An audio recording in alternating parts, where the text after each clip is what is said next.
JBNN will keep you informed. I'm Michelle Jones. Hi guys. Before we get into the news, please remember to like, subscribe, leave a comment, and to share the news with someone today. Now on to the news. One dead, one in custody after police operation in St. Elizabeth. A man was shot dead and another detained following an alleged shootout with police officers at Grossmont District in St. Elizabeth Friday morning. The dead man, whose identity is still unknown, is of dark complexion, slim build, and about 5 feet 7 to 8 inches long. An illegal gun was seized during the operation, the police said. Reports are that around 11:30 a.m., a police team began conducting special operations and targeted raids in the St. Elizabeth Division. Deputy Superintendent Coleridge Minter, head of the division, said the police, acting on intelligence, began searching premises in the area when they were met with the gunshots. The men ran in separate directions in the bushes. The police returned fire. One man was hit and was rushed to the hospital, where he was pronounced dead. We are now in this time searching the area for the remaining 2 persons who fired at the police. We're also searching for illegal weapon. We believe that other firearms are in this area, so we will be conducting further investigation. Another suspect has been held in this operation, and he will be taken to the Black River CIB for further processing. We'll continue our operations right across the parish until we have these persons responsible in custody. Following the operation, items of clothing belonging to the men could be seen scattered about on the premises. DSP Minter said the men are responsible for a series of armed robberies across the parish. The Independent Commission of Investigations is probing the shooting. Man killed in Central Village gun attack. The St. Catherine South Police are keeping a close watch on sections of Central Village in St. Catherine after gunmen carried out a deadly attack in the community. Timoy Rattigan, a 37-year-old resident of Compound, Central Village, was fatally shot in the incident. About 2 p.m., Rattigan was sitting at a shop along East Avenue when a group of men opened fire at him with rifles and handguns. Rattigan sustained multiple bullet wounds and was taken to hospital where he was pronounced dead. More than a dozen spent shells were found at the scene. Man fatally stabbed after invading home of senior citizen. The Manchester police are probing an incident in which a man who invaded the home of a senior citizen was killed. It's alleged that the suspect broke into the home of an 8-year-old resident of Silent Hill in Manchester. During an altercation, the man was stabbed. The man ran from the house and collapsed some distance away. 2 arrested after a stolen cows found in truck in Manchester. 2 men were arrested after they were found with 2 stolen cows in a truck in Mile Gully, Manchester, on Friday night.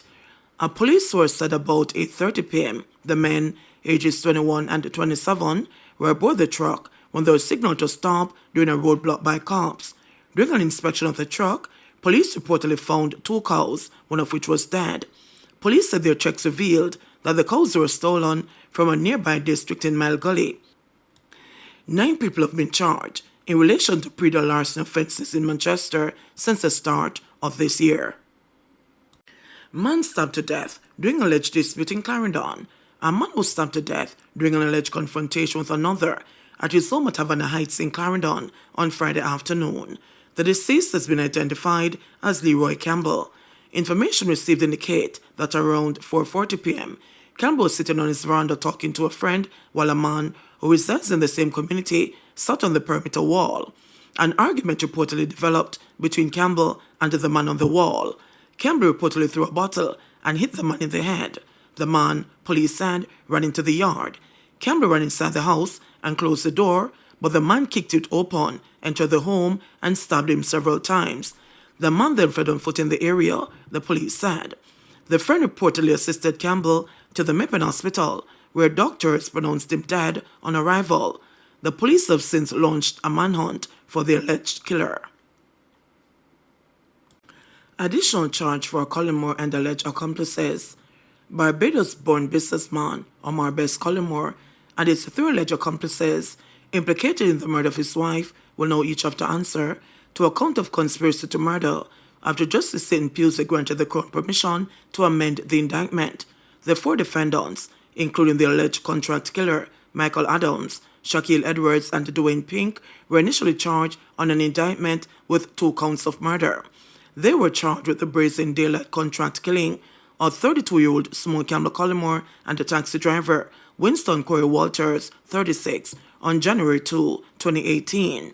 The two were killed when men rode upon motorcycles and just sprayed them with bullets. As they waited to be let inside Campbell Collymore's Forest Ridge apartment complex in Red Hills, St. Andrew. Collymore, who migrated to the United States at 5 to live with his mother and stepfather, is accused of orchestrating his wife's murder along with his co-defendants. Yesterday, during the trial, the prosecution made submissions which Justice Pusey accepted for the third charge to be added to the indictment. The coroner alleges that all 4 defendants, between December 1, 2017 and January 2, 2018, conspired to have Campbell Collymore and Walters killed. While not strictly opposing the amendment, the defense indicated that it reserves the right to recall any witness who might be required to undergo further cross-examination concerning the new charge. The trial has so far heard that Collymore, a U.S. citizen, hired Adams to facilitate the murder of his wife and that Edwards and Pink allegedly played a role in surveilling the businesswoman's movements before her death. One of the triggermen in Campbell Collymore's murder previously testified that he was told that the hit was for $2 million.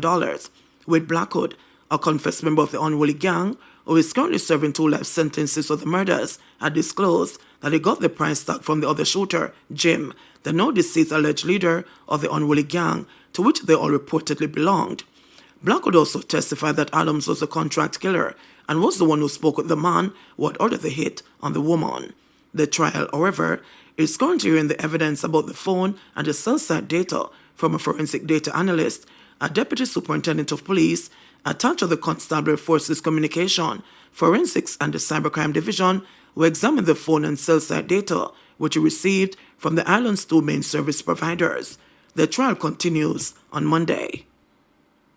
Shanika Gray's family relieved after sentencing of teen killer. We can sleep now somewhat, as we just have to see how we're going to move forward with the memories of Shanika and everything, but we're glad that they gave him what he deserved. That was the response of Nikita Gray, the aunt of 15-year-old schoolgirl Shanika Gray, shortly after her niece's convicted killer Gregory Roberts was sentenced to life imprisonment at the St. James Circuit Court on Friday. Roberts was convicted on January 24 for the teenager's murder on January 29, 2017. His 7 years in custody since 2017 were deducted from the 50-year starting point given by presiding High Court Justice Bertram Morrison. He will have to serve another 42 years, 9 months, and 21 days before becoming eligible for parole. The 50-year starting point had been proposed by lead prosecutor Andrew Martin Swaby due to the circumstances surrounding the murder of Gray, a grade 10 student of Green Pond High School in St. James, at the time of the crime. Speaking to journalists outside the courthouse on behalf of her family, Nikita said that she and other relatives who were present for Roberts' sentencing hearing were jubilant. We're happy somewhat. We're happy that it is over and that we won't have to be following up the court cases like we used to. We just want to say a special thanks to the investigative officer who did a wonderful job and the Director of Public Prosecution's Office as well. I want to big them up. They are a wonderful representation of what Miss Llewellyn is doing. I just want to say a big thanks to everybody who made sure this was carried out, Nikita said. In the meantime, Roberts' lawyer, Chemio Paris, has indicated that his client intends to appeal the sentence. The judge has delivered his sentence, and as part of the process, Mr. Roberts has indicated his intention, which he's entitled to do. In some ways, one chapter has been closed, and in other ways, another chapter may begin, because it is that the appellate process may now begin, said Paris. For Nikita, the prospect of Roberts appealing his sentence does not worry or overwhelm her. He has a right to appeal, but whenever he does that, I'll be right there under his tail, she said resolutely. Dintil Technical High, Cubs' first Strength Schools Challenge Quiz Trophy. Dintil Technical High School, located in Linstead, St. Catherine, emerged as the first recipient of the Ministry of Education and Youth's Trend Schools Challenge Quiz Trophy. The trophy was presented to the technical school that reached the farthest in this year's Television Jamaica Schools Challenge Quiz competition. According to the Minister of Education and Youth, Favour Williams, this is in alignment with the ministry's emphasis on technical, vocational education and training, TVET, as a key pillar under the Transformation of Education for National Development Trend Program. Williams expressed the ministry's commitment to promote and encourage the pivotal role of technical education in shaping the future of our nation. Technical and Vocational Education and Training (TVET) is not just a pathway, it's a cornerstone of innovation, economic growth, and societal progress. By emphasizing the importance of technical education, we empower young minds to become the architects of tomorrow, equipped with the skills and knowledge to drive our country forward into a prosperous future, said Williams. Each member of the Dental Quiz team also secured provisional acceptance to the Vocational Training and Development Institute, VTDI, and was awarded a $75,000 tertiary assistance grant to assist with their education. Cornel Bent, coach of the Dental Technical team, expressed shock and appreciation for the prizes and to the Ministry of Education and Youth for underscoring the importance of technical education and for their support through initiatives such as the Trend Prize. These prizes not only acknowledge the hard work and dedication of our students, but also inspire a new generation of technical leaders, said Bent. JBN will keep you informed. Please remember to subscribe, like, share, leave us a comment, and click the notification bell to receive our daily news items.